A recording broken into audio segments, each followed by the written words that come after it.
Enjoy movies, soaps, drama, comedy, inspiration, education, music, and more. You get it all when you get MCTV, because MCTV gives you more.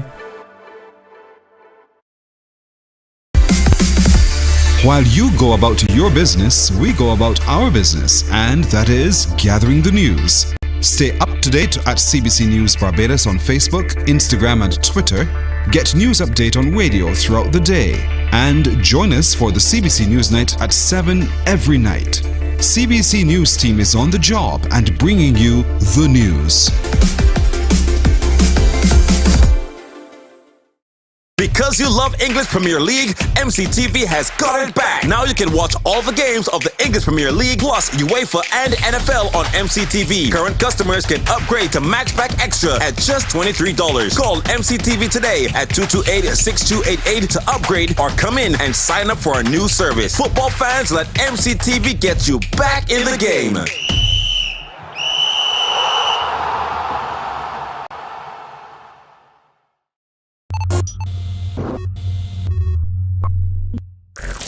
Think before you click, Patreon. Think before you click. Don't forget now. Before you spread wrong information. Think before you click. Just stop and think. Think before you click. BBS. Think before you click.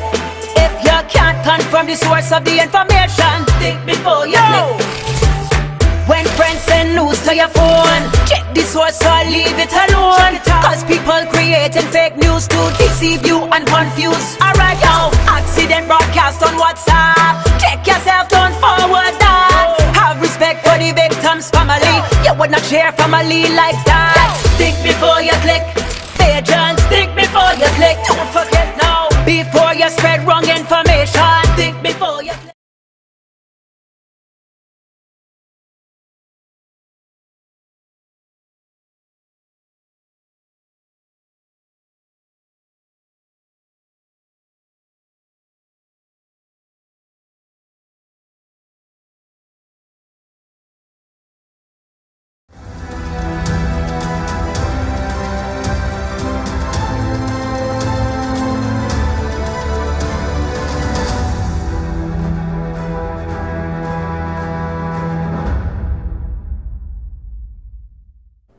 Good morning. It is Wednesday, December the 14th, 2022. I'm Pearson Bowen with the CBC Morning Report.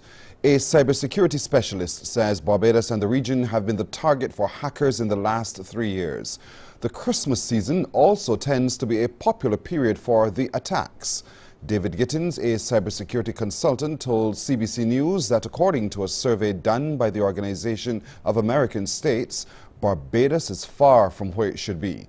The National Cybersecurity Index for February 2022 shows that Barbados is ranked 122nd on the National Cybersecurity Index, 139th on the Global Cybersecurity Index, and 44th on the ICT Development Index. He spoke to the possibilities for the attraction of hackers.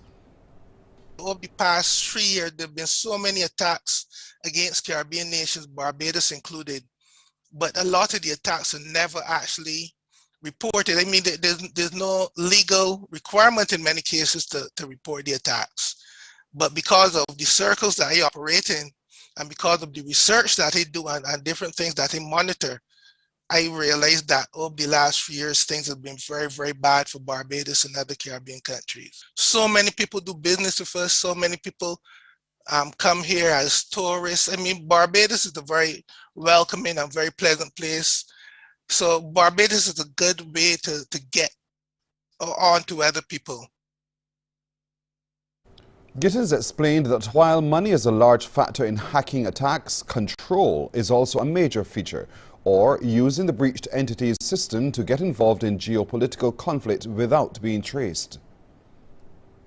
There was a youngster a few months ago, he attacked a company so that he could blackmail them to change up a game that he liked. I mean, it sounds ridiculous, but to him it made sense. And then like what we're seeing in the Ukraine war, there are a lot of attacks where people who might be sympathetic to one side attacks the other country just because they're annoyed about the war, or they're trying to do their part to support whose side they're on. So there are a number of reasons, but money is the primary one. especially in, say, smaller jurisdictions where, say, like Barbados, we don't interfere anyone. No one's going to attack us because of our political views necessarily, but we have data which can be sold, and we also do business with a lot of other people in the world. So you can come to Barbados. I mean, the hacker, you come in our system, and you may hope to then, use information that you steal to attack one of our political partners, business partners, whatever. The cybersecurity specialist, who is also the founding president of the Information Systems Security Association Barbados chapter, says reinventing the wheel is not necessary once there is investment in the right products.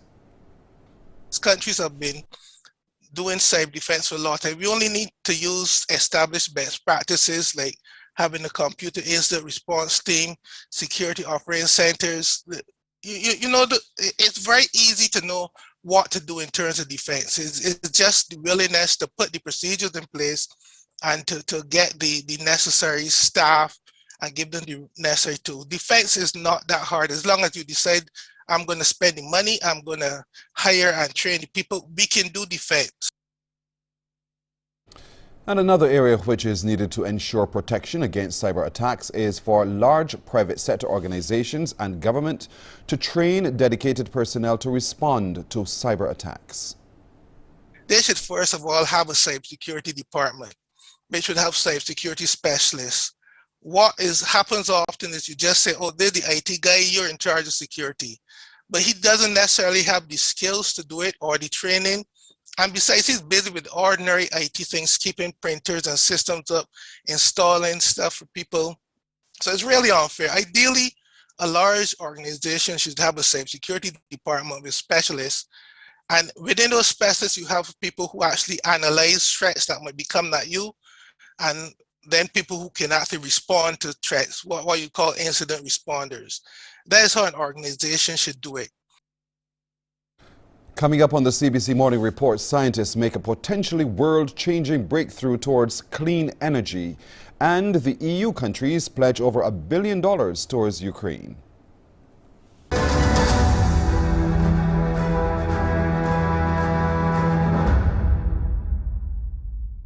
There is a saying, you can find a Bajan anywhere.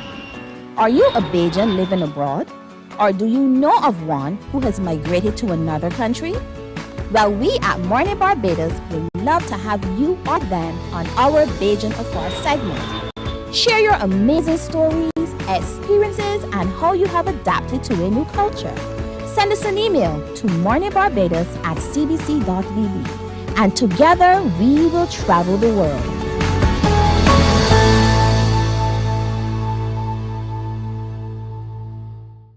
Some ask, what makes Barbados so special? We at Mornin Barbados say it's you, our exceptional youth. You are talented, resilient, and inspirational. You are the epitome of the Barbadian spirit, testing the boundaries of your creativity. If you are an entrepreneur, artist, baker, designer, author, or have done anything you think should be highlighted, email us at morninbarbados@cbc.bb. Let us show the world our exceptional Bajan youth. Books open your heart, your mind, and your soul. They are educational, entertaining.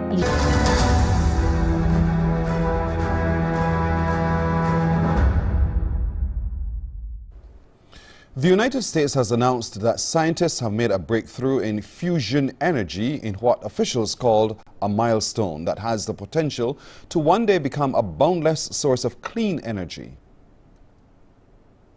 The Department of Energy says scientists carried out an experiment using the technology, producing more energy than it consumed. Fusion is seen as a potential clean power source that could revolutionize the energy sector.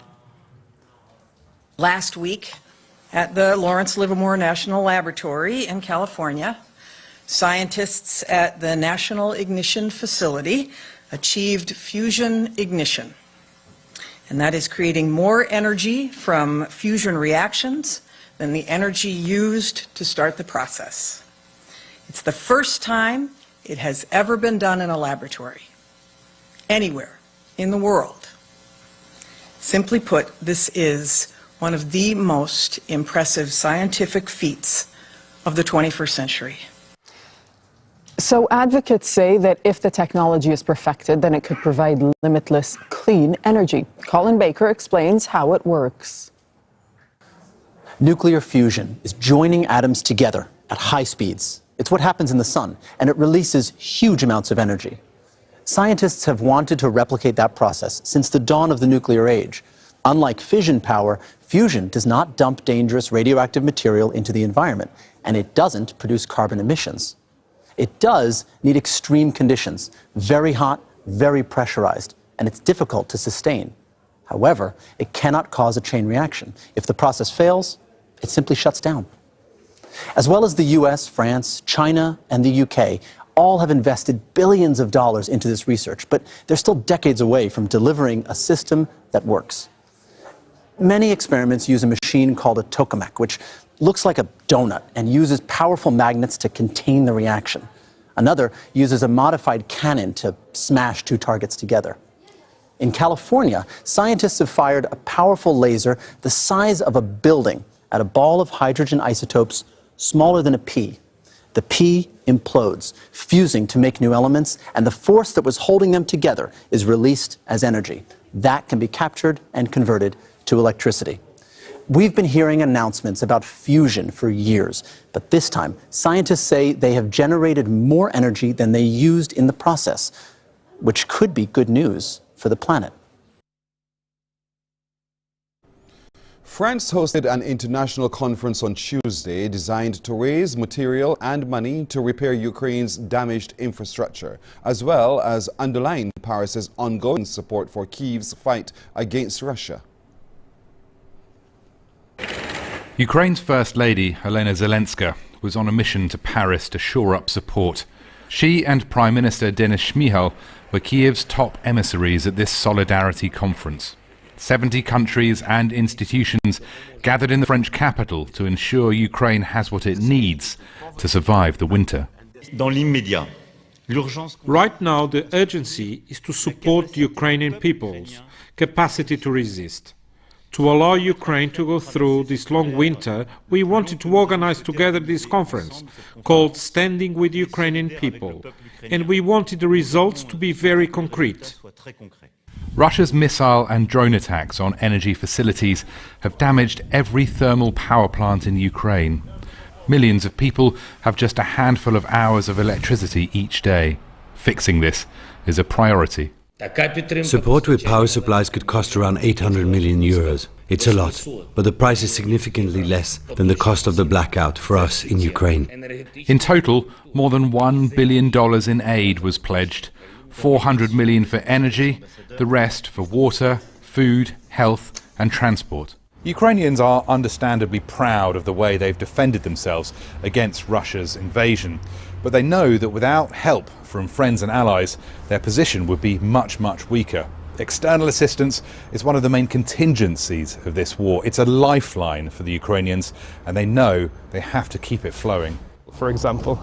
And the faster the better, says Timothy Milovanov. But the former economic development minister and president for the Kiev School of Economics insists Ukraine will keep fighting regardless. We don't need generators in the spring, we need them now. We don't need solar panels next fall, we need them in the spring. But even without that, I think that's a mistake a lot of people are making. They think the decisions are made maybe in Moscow or in Beijing or in Washington. The decisions are made on the ground. We have the people here who want to be free and they are willing to die for it, with or without support of the world. Thankfully for Ukrainians, support continues to flow. Well, coming up this morning at 6:30, when you join me for Morning Barbados, we'll meet another winner in the recently held Anniversary Awards ceremony by the BHTA. Who is it? And what's more for the BHTA? We'll talk about that in just a little while. Where Your Art, the exhibition is on in town. We'll give you the details of how you can be a part of it and what does it mean when you say Wear Your Art. And when we're talking HR with Hermab this morning, we're looking at maximizing performance in a flexible work environment. What does that mean for you as a practitioner of human resources? We'll talk about that and a whole lot more straight ahead on Morning Barbados, which starts at 6:30. This is the CBC Morning Report. We're back with more in just a moment.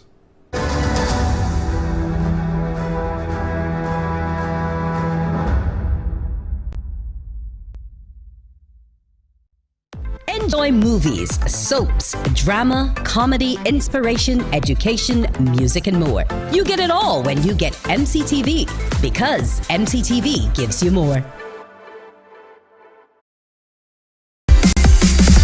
While you go about your business, we go about our business, and that is gathering the news. Stay up to date at CBC News Barbados on Facebook, Instagram and Twitter. Get news update on radio throughout the day. And join us for the CBC News Night at 7 every night. CBC News team is on the job and bringing you the news. Because you love English Premier League, MCTV has got it back. Now you can watch all the games of the English Premier League plus UEFA and NFL on MCTV. Current customers can upgrade to Max Pack Extra at just $23. Call MCTV today at 228-6288 to upgrade or come in and sign up for our new service. Football fans, let MCTV get you back in the game.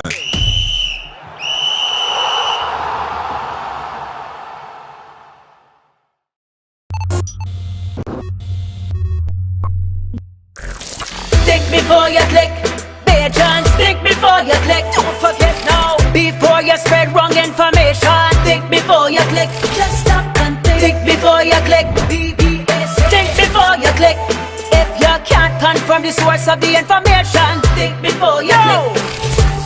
When friends send news to your phone, check the source or leave it alone. Cause people creating fake news to deceive you and confuse. Alright now, accident broadcast on WhatsApp. Check yourself, don't forward that. Have respect for the victim's family. You would not share family like that. Think before you click. Agents, think before you click. Don't forget now, before you spread wrong.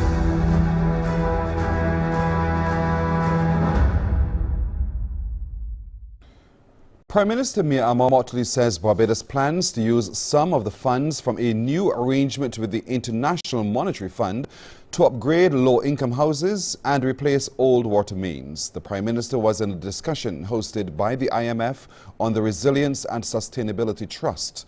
Sharika Griffith reports. Prime Minister Mia Motley says in addition to hurricanes, Barbados is facing a groundwater crisis. She suggests replacing the country's old water mains is a 20 to 25-year exercise. This is one of the ways the funds from the Resilience and Sustainability Trust will be put to use. We look forward to this being able to help us with coastal defense, water mains, a number of other early warning systems, and above all else, the repurposing and reconstruction of our housing stock. If we get hit tomorrow, my greatest fear is that we will lose about 70% of our low and lower middle income housing stock because of the manner in which roofs were constructed for the last 60 years. And that's part and parcel of why we call it a roofs to reefs project, because we have to change from our roofs right back down to the rebuilding of our coral reefs. Last week, the IMF revealed its executive board had agreed on a 36-month extended fund facility in the amount of $113 million for the island and $189 million from the Resilience and Sustainability Trust. Managing Director of the IMF, Kristalina Georgieva, explains why the new venture is important. Unless we change the trajectory of carbon emissions in emerging markets and developing economies, now, by 2030, they would contribute 66% of the emissions, 20% more than they did some decade ago. So, for all of us, and that goes to all hands on deck, for all of us, it is so critical that we help emerging markets and developing countries to transform to low carbon and climate resilient trajectory, or otherwise we are all cooked. The money from the trust significantly lengthens the period before repayment. Prime Minister Motley says while the IMF has done its part in this regard, she wants other institutions to follow suit. That, she believes, will allow the country space to invest in education, health, and other areas that will benefit citizens. I can't bring back a country after social implosion in under a generation. So that we need to understand that if ever there was a time for us to revisit debt sustainability metrics, it is now. And every dollar of debt is not equivalent. A dollar of debt to build a school does not give me the same rate of return as quickly as a dollar of debt to build a geothermal facility. So that we have to ask the economists, with all due respect, to dig a little deeper and to be a little more granular in terms of its metrics. And if we use these crude proxies, then we end up with crude results, which means people fall in between the cracks. As Prime Minister Motley continues her call for greater political will to address challenges facing small island states, she's revealed France's President Emmanuel Macron has agreed to a summit in June or July. The focus will be on changing the basis on which financing goes to the global south. Sharika Griffith, CBC News. Investigations are continuing at the Queen Elizabeth Hospital after yesterday's cybersecurity incident. Executive Chairman Juliet Bino-Sutherland says the internet network disruption has resulted in delays to some sections of the hospital and every effort is being made to restore the system. Our challenges are currently more in the region of disrupting our services by causing us to stop all internet-facing services, which is quite extensive for a hospital of this nature. Meanwhile, the IT experts have taken all precautions to protect the integrity of our system and the privacy of all of our patients. We do apologize for the inconvenience that may be experienced by our users, but rest assured, we'll continue to keep the public informed as we seek to restore services here at the hospital.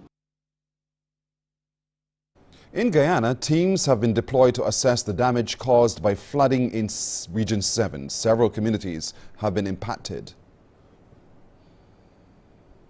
While the full scale of the damages are still not known, the Civil Defense Commission reports flooding up to 20 feet in some areas. Getting plans in place, because we still do assessment, because this has been a surprise to us. It's not 6 weeks now. It's just in the last couple of 7-8 days, the water levels rose because of the heavy rainfall and unusual high tides, a combination of the two. So it encroached onto these people's business or onto land, and it's affecting lots of people. So we are scrambling to put plans in place. In Middle Mazaruni, the river is overtopping and continuing to rise with at least 10 households currently affected. At least 87 persons have been affected in Tamake, 59 in Apaika, 122 in Poppy Show Martin Landing. In Upper Mazaruni, at least 11 households inundated in Camarang and 20 households affected in Jawala. Villages where farmlands have been inundated so far include Kwebanang, Keiko, Waramadong, and Philippines. There are no reports of flooding so far and currently no rainfall in Lower Mazaruni. Williams said the Council and the CDC will remain in constant contact with persons on the ground to determine what measures should be taken to assist households affected by flooding. An alarming report in Jamaica suggests declining coral reefs is threatening fishing and tourism. The status of pillar coral has been moved from vulnerable to critically endangered, as we hear in this TVJ report. I'm inside the media room at COP15 in Montreal, where the International Union for the Conservation of Nature, IUCN, today gave an update of its so-called red list for threatened species. And species from the Caribbean were also updated on that list. Specifically, the status of the pillar coral found in the region has been moved from vulnerable to critically endangered. And the new addition to this year's red list that we're releasing now is this new stony coral tissue loss disease that has emerged about 4 years ago. And then in the last 2 or 3 years, it's just really spread very quickly around the Caribbean. The red list now outlines that the disease is highly contagious, infecting between 90 and 100 meters of coral per day. This, I was told, means that industries in Jamaica like tourism and fishing, the future of those industries could be at stake. So should we be alarmed now? Well, I spoke with a member of the IUCN panel. We should be very alarmed by what's happening with coral reefs. I mean, I've been studying reefs for 30 years, and as I said, my first academic dives on coral reefs were in Jamaica. However, member of the IUCN panel, Dr. David Obura, believes all hope is not lost. However, the government and citizens have to play their part, and he believes COP15 should lead the way. You know, we've had biodiversity targets in the past, the Aichi targets from 2010 to 2020, and there was sets before that. We need this global biodiversity framework to be as strong as possible. We need immense commitment from governments to make it work. President Joe Biden is trying to revive U.S. relations with the African continent as China and Russia expand their influence. The president is hosting a 3-day summit with African leaders. China is the continent's largest trading partner, with goods worth $254 billion exchanged in 2021. Chinese capital is funding roads, railway lines and ports from Kenya to Nigeria and Ghana to Ethiopia. The US is also concerned by Russia's growing influence on the continent. Fighters from private military company, the Wagner Group, are involved in the conflict in Mali, Sudan and the Central African Republic. Analysts say the Kremlin is providing military muscle in countries whose governments are facing uprisings. In exchange, Russia gets access to oil, gold and minerals. Moscow has also been accused of attempting to undermine democracy through propaganda and disinformation. Earlier, my colleague Doreen Abugeda spoke to US National Security Council spokesman John Kirby. She began by asking him what the United States was hoping to achieve by holding the summit. We really have orchestrated this agenda around what the African Union told us was most important to African nations throughout the continent, whether that's climate, health, energy security, food security, investment and trade. All of these issues will be on the agenda over the next 3 days. We're really excited to get started on this, but it really is focused on what we have, the input we've received from African nations about what matters to them. And right at the top, we've announced that we're going to commit the United States, President Biden, to $55 billion worth of investment over the next 3 years. So we're also really putting our own emphasis and our own resources into trying to alleviate some of these challenges across the continent. Why is the summit being held now when there has been a pretty much 8-year gap since the last summit that was held under former President Barack Obama in 2014, with little follow-up in between? There has been an awful lot of engagement by this administration since the beginning, since President Biden took office, with nations throughout the continent, including, putting troops back into Somalia to deal with the counterterrorism threat there, assisting with our partners in the Sahel for the same purpose. The president stopped in Egypt for a climate summit that was, of course, on the continent and focused very much on continental climate issues. Not to mention, over the summer, signing up with the G7 to this Partnership for Global Investment and initiatives. All of that is designed to help countries throughout the continent better deal with the challenges that they're facing from some unscrupulous trade practices from nations like China. In sports now, Argentina are into the FIFA World Cup finals in Qatar. Lionel Messi and Julian Alvarez combined to give Argentina an easy 3-0 win over Croatia in the first semi-final last evening.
Well, Argentina will face either Morocco or France in Sunday's final. Those two, Morocco and France, will play in the other semi-final today at 3 o'clock this afternoon, live right here on CBC TV8.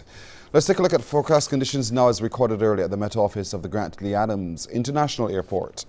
We're 26 degrees Celsius at the moment in Barbados under fair conditions. The winds are coming from the north-northwest at 11 kilometers an hour.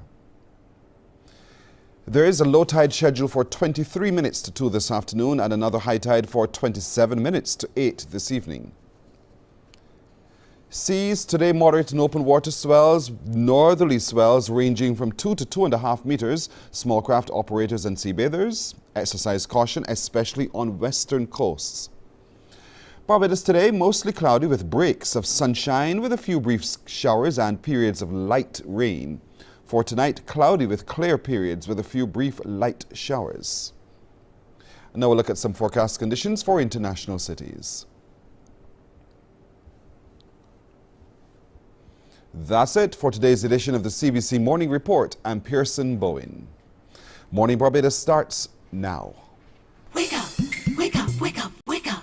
Barbados, get up. Good morning. Good morning, Barbados. Good morning. Good morning to you. Good morning. Morning, morning, morning. Good morning to you. Good morning. Morning, Barbados. Good morning. Good morning to you. Good morning. Morning, Barbados. Good morning. Wake up, wake up, wake up. Morning to you.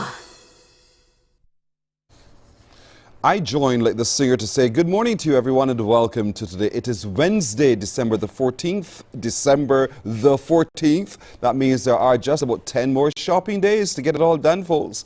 Before Christmas, as you know, shopping will wrap up on December the 24th. So how are you doing this morning? Welcome. I'm Pearson Bowen, welcoming all of you here, there and everywhere. Here's hoping you have a good, jolly time this season. But most of all, be careful. We are also a day away for when we here at the CBC celebrate our 59th anniversary of operation, having started in 1963 in radio, 1964 with television. So the celebrations are on. We'll share this morning with you how we're preparing to welcome you to our space, what I call our plaza, for our Q Festival tomorrow. So look out for that a little later on in the show. What's on the cards, we'll share with you. Today also, we'll be calling one of you to have a little bit of fun with you, of course. And if time permits, we'll scramble some Christmas words this morning as well. This morning, we'll meet a man who wrote about my battle with cancer. What a journey he's had, and he will be bold enough to share with us this morning a little bit. But most of all, we want you to get the pages yourself and read for yourself The Battle with Cancer by Ian Carrington. This morning too, we'll be talking HR with Hermab. We'll be taking a look at maximizing performance in a flexible work environment. We'll talk about wearing your art to the exhibition that is on in town. And our urologist will join us because men and women, you need to hear what the urologist is talking about today. And he's talking a little bit about the flow, if you know what I mean. So listen up when Dr. Paul Rouse joins us in just a little while. But we continue our celebrations as we look at the success of the recently held Anniversary Awards ceremony by the Barbados Hotel and Tourism Association. Joining me this morning now is one of the winners and one of the organizers. Winning in the category of the Eco Lifestyle is Kyle Taylor. He's with us, and Gail Headley, the Operations Marketing Manager with the BHTA. Good morning, both of you. Good morning. Good morning, Pearson. First of all, season's greetings. And who's that little one right there on the screen? This is Kai. Okay. Kai, good morning to you. Welcome to Morning Barbados. Hi, good morning. You're very welcome. Gail, I'll start with you. This has truly been what an outstanding time, really, when you hosted the 70th anniversary of the awards ceremony. And Barbados, you know, tourism has been challenged, but as operations manager, what can you tell us a little bit about the stock, the industry, and our readiness to receive right now as we get into our winter tourist season our guests?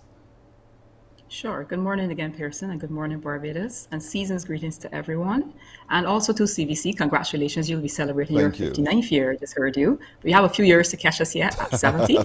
I wish you all the best. Thank you. And yes, we've Yes, we did have a hard 2 years or 2.5 years, but we've been resilient and we've managed to make it through those 2 years. And now we're quite ready to receive our guests. Many of the hotels would have conducted some renovations, they would have done some refurbs. They would also would have trained new staff and existing staff, and they're ready to meet all the guests that are on island and are planning to come to the island.